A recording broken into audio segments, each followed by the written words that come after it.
तो guys Pokemon sun and moon series के काफ़ी सारे एपिसोड मैंने एक्सप्लेन कर दिए हैं, जिसमें मुझे पहली मिस्ट्री मिली है जिसके बारे में मैं अच्छे से बात कर सकता हूँ। वो है एज़रोला के पोकेमॉन मिमिकिंस के बारे में, क्योंकि ये लिटरली घोस्ट है। तो मैंने इस पोकेमॉन पे काफ़ी रिसर्च करी, लेकिन इसका कोई फ़ायदा नहीं निकला, क्योंकि इसके बारे में कुछ भी ऐसा नहीं लिखा है जिससे हमें पता लग जाए कि इसका ओरिजिन क्या है या घोस्ट कैसे बना। तो मैंने ये तो डिसाइड कर लिया था कि इसके बारे में एक स्पेसिफिक वीडियो तो आएगी, लेकिन मुझे ये नहीं पता था कि इसके बारे में हमें कुछ भी नहीं मिलेगा।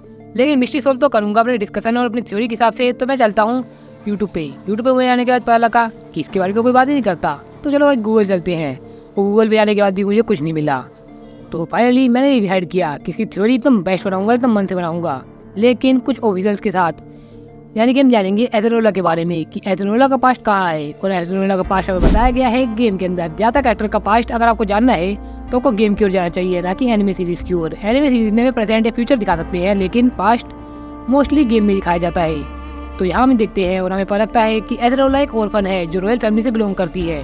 तो हो सकता है कि मिमिकिंस भी इसी के साथ तब से रह रहा हो जब ये छोटी थी, यानी कि इसकी रॉयल फैमिली की आखिरी मेंबर है और ये ऑर्फन है। इससे आपको पता लग जाता है कि इससे पहले भी कई सारे मेंबर रहे होंगे जिसके साथ जो मिमिकिंस रही होगी और सबकी ख्याल रखती होगी। फाइनली उसकी एज आने के बाद मर जाती है, जो लाइफ का बिटर ट्रूथ है, उसको हम नहीं बदल सकते। लेकिन एज़रोला की फैमिली ने कहा होगा कि इसका ख्याल रखना, जिसके बाद एज़रोला की जनरेशन तक ये मिमिकिंस उसके साथ ही है। और हो सकता है कि आगे की जनरेशन के साथ भी मिमिकिंस ही हो, क्योंकि आपको तो ये बात तो याद ही होगी कि पोकेमॉन कितना लॉयल होते हैं अपने ट्रेनर्स के लिए। जैसे कि नाइनटेल्स को देख लो, उस गैसली को देख लो, जिन्होंने अपने ट्रेनर्स के लिए क्या कुछ नहीं किया, कितने साल तक इंतजार किया। वैसे मैं अगर अपने पर्सनल ओपिनियन से बताऊं तो मुझे लगता है कि मिमिकिंस शायद 4 या 5 जनरेशन पहले की है एज़रोला से।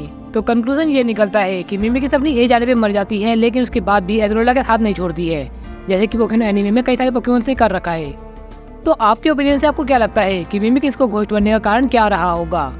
अगर दूसरी थ्योरी दी जाए तो हो सकता है कि जैसे म्याऊथ बन जाता है मिमिकी को देखने के बाद, बिल्कुल वैसे ही इसने अपने आप को देख लिया होगा शीशे में। लेकिन ये कुछ लॉजिक नहीं बनाता है, क्योंकि अगर अपनी फेस देखने से कुछ हो जाता तो मिमिकी ने अपने रिफ्लेक्शन को कई बार देखा ही होगा पानी के अंदर, जिसकी वजह से उसको अभी तक मर जाना चाहिए था। लेकिन ऐसा नहीं होता है, तो ये लॉजिक नहीं बनाता है। मुझे लगता है पहली थ्योरी ज़्यादा बेस्ट है। और अगर आपके मन में कोई और सी थ्योरी है मिमिकी के रहस्य को लेके तो कमेंट करना। जब तक के लिए थैंक्स फॉर वॉचिंग गाइस। और ऐसे ही एपिसोड आते रहेंगे, उनके बारे में अगर मिस्टीरियस चीज़ कुछ भी होती है तो मैं उनके ऊपर थ्योरी भी लाता रहूँगा।